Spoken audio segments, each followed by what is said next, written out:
Hello, ladies and gentlemen. Good day and welcome to the show. This is going to be a very interesting show for you guys. Really. And it's going to be worth staying tuned and listen to what I got to say in this show. Because I'm introducing a new theory of mine. Now, you guys have heard of the milkshake theory about the dollar? I'm going to go over with you. I'm going to kind of just loosely explain what it is. And then we're going to go over my new theory. So let me see. Let's get started. Let me get the charts open. Charts open right here. And let's take a look at what's going on. The dollar milkshake theory by Brent Johnson. I think there was a certain amount of I think his theory was correct to a certain degree about the milkshake theory. Let's just take a look at this for a second. It says Brent Johnson is a CEO of portfolio management in San Diego Capital and San Francisco, which he formed after a successful and lengthy career working with private clients in Credit Suisse. Now he manages the Santiago Gold Fund, a hedge fund which is used primarily on bullion and other metal-related investments. So he is a bit of a gold bull. He says a big milkshake of liquidity has been created in the global central banks with their unprecedented monetary easing policy, which entailed injecting $20 trillion euro yen from the central banks into the global economy since the financial crisis of 2008. Dollar milkshake theory views central bank liquidity as the milkshake, and when the Fed's policy transition changed from easing to tightening. Now remember, we went through a period of quantitative tightening.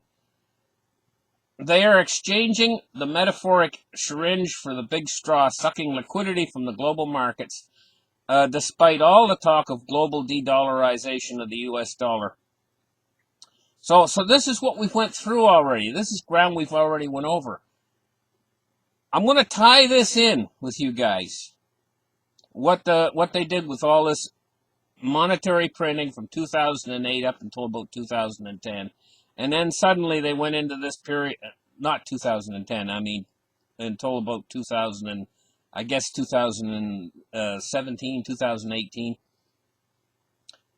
They printed all these dollars, the central banks did, and all this other currency, yen, euros, and everything else, But you have heard them saying that the dollar is the best of these fiat currencies. Then the dollar started to tighten, and when the dollar started to tighten, the Federal Reserve actually started pulling dollars out of the system. Now this is going back a couple years ago. They were pulling dollars out of the system. What happened was because all of these other central banks were printing like mad, everybody rushed into the dollar, and it became the milkshake, basically. It explains the U.S. dollar rally. It says dollar milkshake theory, right here, explains U.S. dollar rally in terms of market dynamics and demand for the dollar exceeding the dollar's supply. So they created a situation that's almost like when you're herding cows, Let's take a look at here. When they're herding cows, it's called corralling.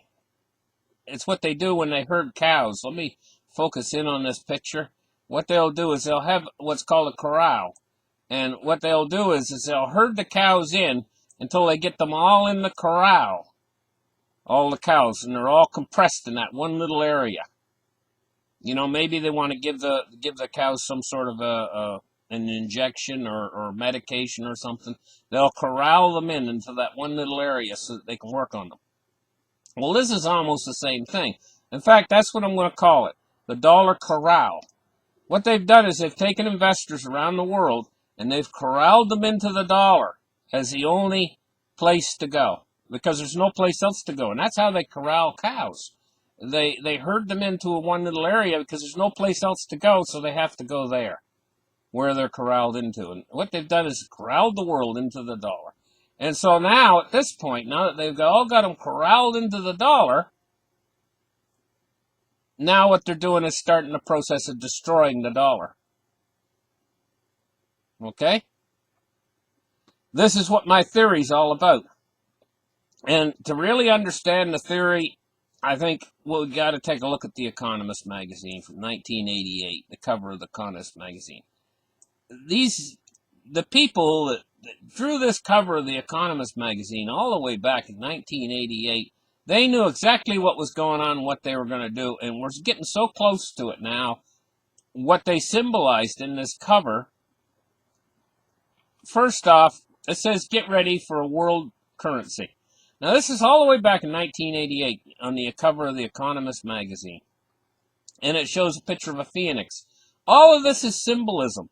I've went over this before in my shows about the symbolism involved in the phoenix and the gold coin around his neck and everything. You look at the coin here. It says the year 2018. So their plan, they had planned to have this accomplished, what it's showing the phoenix doing, in the year 2018. And I would say they come pretty close. Well, let's take a look. All of the world's fiat currencies. We see the yen down here. We see the dollar. We see the Swiss franc and all of them burning. Well, what does that mean, burning? The fiat currencies burning. It means basically, essentially, what they're trying to say is all the fiat currencies are in hyperinflation. Are being inflated away, or being burnt up in their value of what they're worth. In other words, they're going to become worth nothing because ashes are worth nothing. And you can see they're all in a process of burning.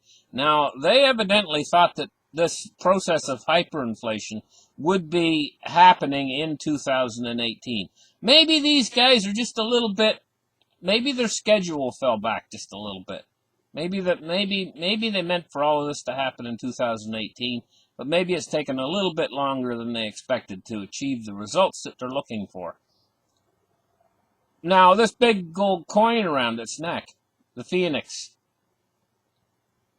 you know, and the infinity symbol, what does that mean? I'm thinking it possibly means that our hard money standard, that the world's going to go back to hard money.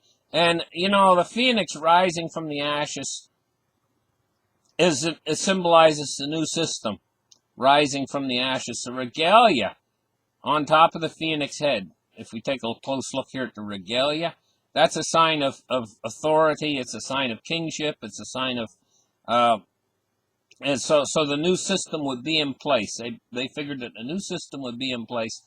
I think it's taken a little bit longer for them to achieve their goals than what they expected. But we're in the process of it right now, and I think this corralling the dollar, corralling all the world's investors into the dollar, is critical to moving back to a hard money standard. And then, in the end, destroying the dollar. So you corral all the investors in the world into the dollar, and then you destroy the dollar.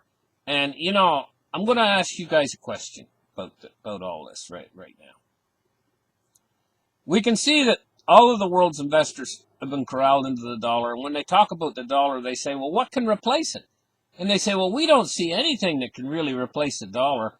The yuan can't replace the dollar. They go through the list because it's the best of the dollar's the best of the fiat currencies out there. So what can replace it? They can't see anything on the horizon. But they've all been corralled into the dollar. Okay. Let's move on here. We've talked about, now let's talk about Satoshi Nakamoto. You know, of all the candidates for Satoshi Nakamoto, what we have is Alan Greenspan is a candidate to be Satoshi Nakamoto, and this is from the Road to Ruta. You know, I'm not disagreeing with this. I think, in my mind, that it's very possible that Alan Greenspan was possibly involved. It says, allegedly, certain people in the United States government have been working on Bitcoin for decades. There's a whole lot of tentacles to the story. I'm still digesting it at the moment. Bix Weir is the man who placed this narrative together.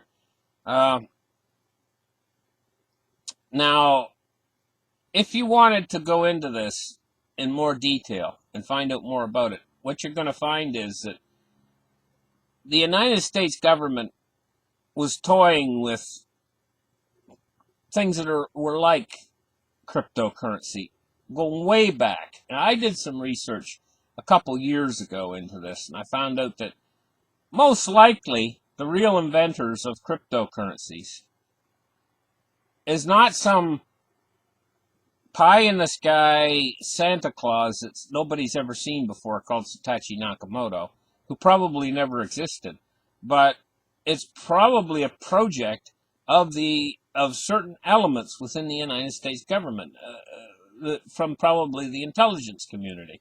Let's just take a look here for a second. People ask, who created SHA-256? SHA-256 is the underlying protocol that Bitcoin runs on. It says the initial version of SHA-256 algorithm was created by the U.S. National Security Agency in the spring of 2002.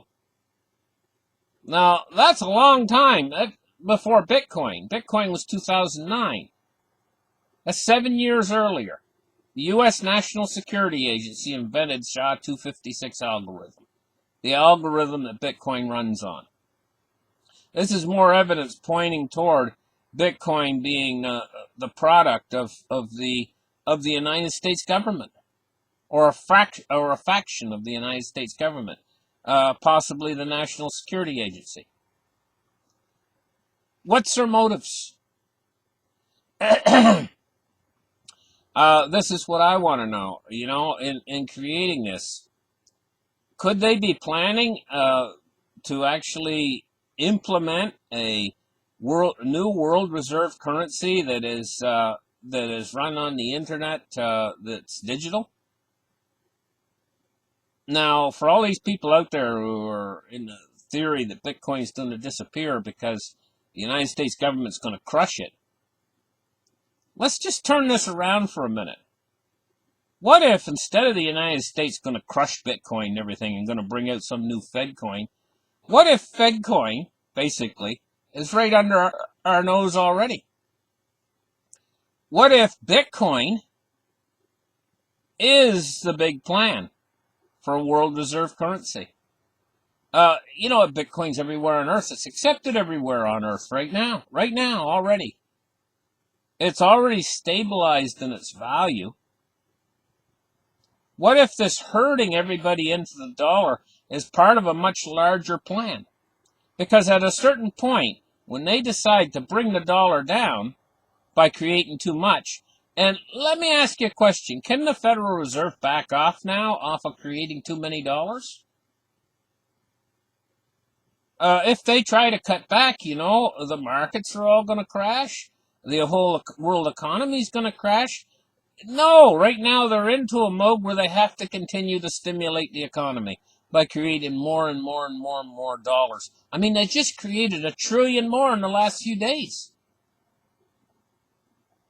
And this has to continue.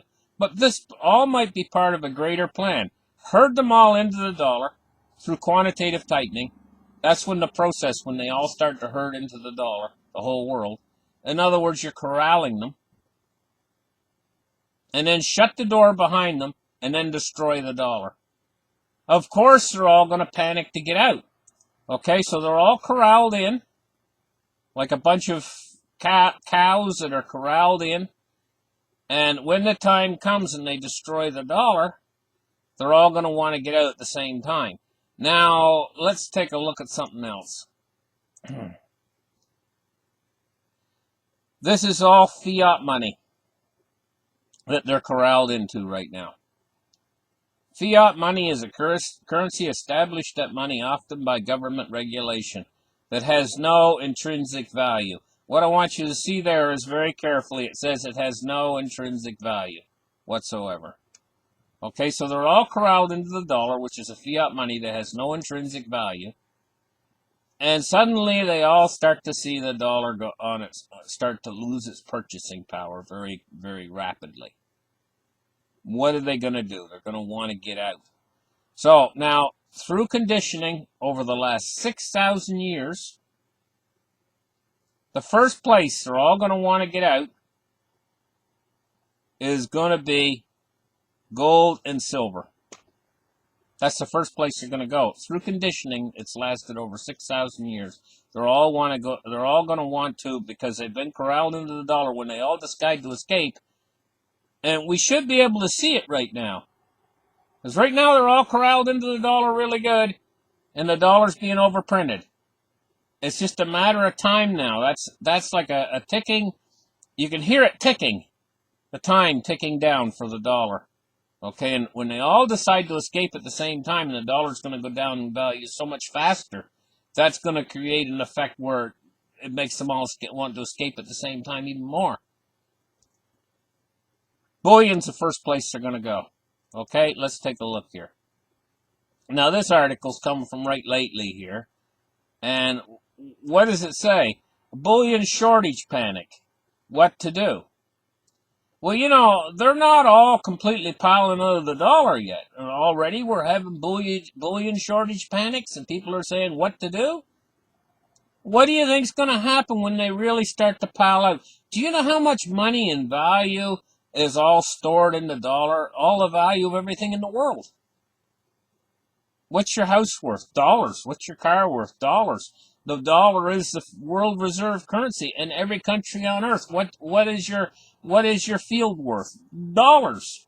You know, it's all priced in dollars. So they all start to pile out into bullion. I don't think anybody out there has a realization of how much money we're talking here.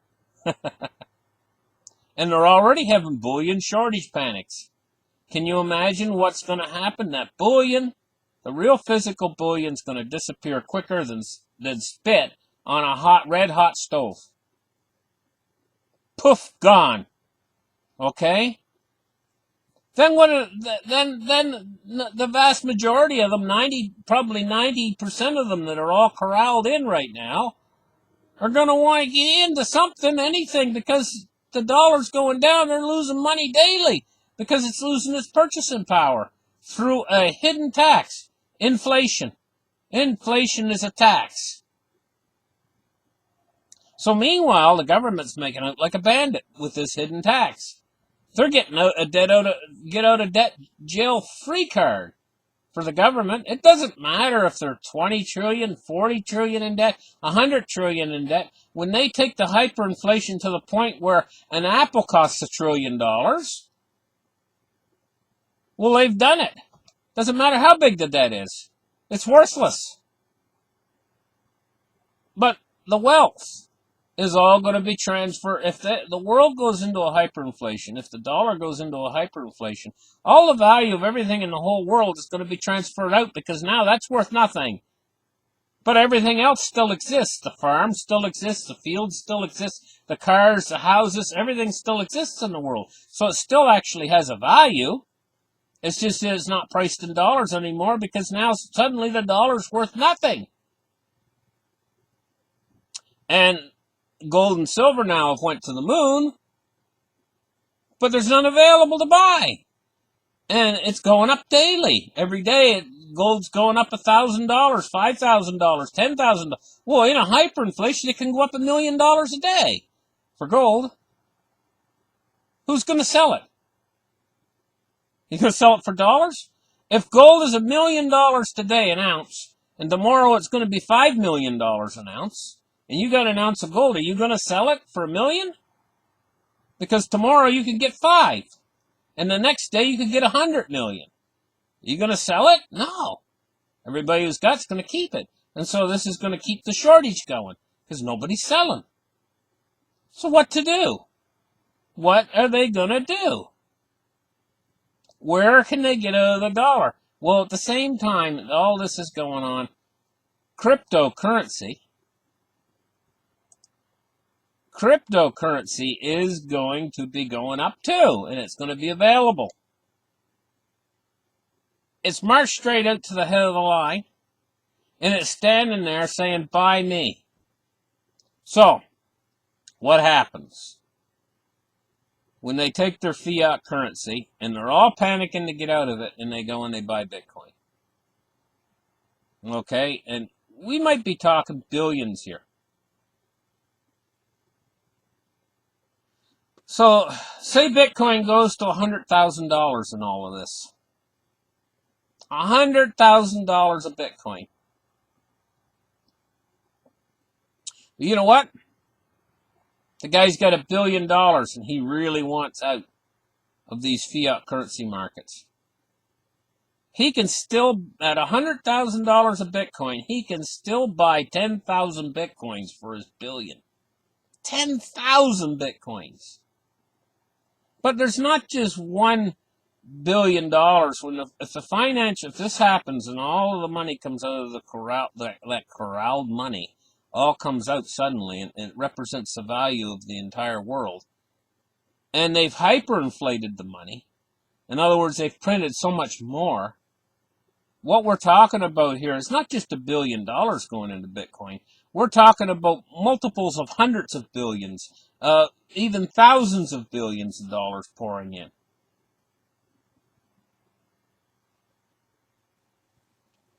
And so everybody is buying Bitcoin right now with an idea in their mind that, hey, I'm going to wait until Bitcoin goes up to $100,000.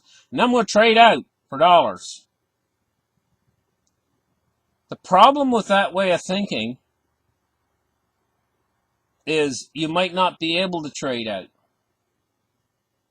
Because what I've been pointing out to you guys through this article here is that the dollar in its final stages, it's going to go to its intrinsic value where it says it has no intrinsic value. Zero.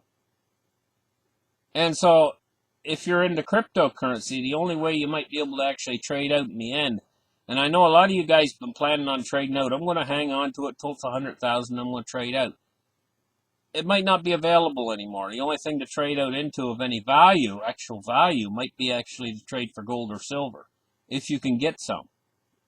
And so, who's going to be the winner in the end in all this? I believe it's going to be gold, silver, and cryptocurrencies. I think they're all going to win. I think the big losers, and it's going to be making just absolutely, I cannot begin to tell you how many people are going to get poor because this is a wealth transfer. And I think that there is a plan behind it. I've done shows on this and I've talked about it. I think they're corralling us. Actually, I think they're corralling the whole world into cryptocurrency. And if they're not doing it, then it's got to be one of the biggest coincidences I've ever seen, how everything is pointing toward, everything is opening the door for cryptocurrency to actually take over because of the mismanagement of the fiat monetary system. This whole situation is like nothing I've ever seen before. But it's opened up the potential for the cryptocurrencies to make a money grab, a grab for, and when people buy a Bitcoin, like I was talking about when the guy goes with his $1 billion and he wants to buy 10,000 Bitcoins at $100,000 a piece, with his $1 billion. He puts $1 billion in. That $1 billion doesn't disappear. Now, why did he buy the Bitcoin? Obviously, he didn't buy the Bitcoin so that he can use it as a currency or actually spend it. He bought it as an investment. Even when the big investors come into cryptocurrencies, they're going to buy it as an investment. So they buy it. It has a net velocity of 0. In other words, he's going to buy it, put it in a wallet, and it ain't going to go nowhere. It's just going to sit there, the Bitcoin, acting as a store of value. Okay? So it's got a net velocity of 0. But what about those $1 billion that just went? Well, gosh knows where they're going to go. Because they're so spendable. And when dollars are in a hyperinflation, they become more spendable. The velocity of money goes up astronomically. The implications of all of this are unimaginable, and the implications to the world, because if we actually go into this kind of a situation where there's a transition taking place suddenly, from a fiat monetary system into a digital blockchain monetary system, it's going to throw the world into chaos. Worse than what just happened with this flu. I shouldn't call it a flu. This disease that just came. A sickness. Let's call it the sickness. Worse than that. It'll throw the world into chaos worse than the sickness. Because everything runs on money out there, and you just can't transition from a fiat monetary system over into something else without a lot of chaos ensuing. Anyway, listen. Dragging this show on a little bit too long now. I never meant to take this long. But I wanted to explain my new Corral theory, how I see them corralling us all into the dollar, and then all of a sudden them pulling the rug out from underneath the dollar, and the dollar starting to go into a collapse, and then all of those investors trying to get out suddenly and creating just absolute pandemonium, just like a bunch of cows would stampede. They call that a stampede. So they got them all corralled in, and then they're going to stampede out the other way. Thumbs up, guys, please, and because it really means a lot to my channel, and we'll catch you guys in the next show. Bye-bye.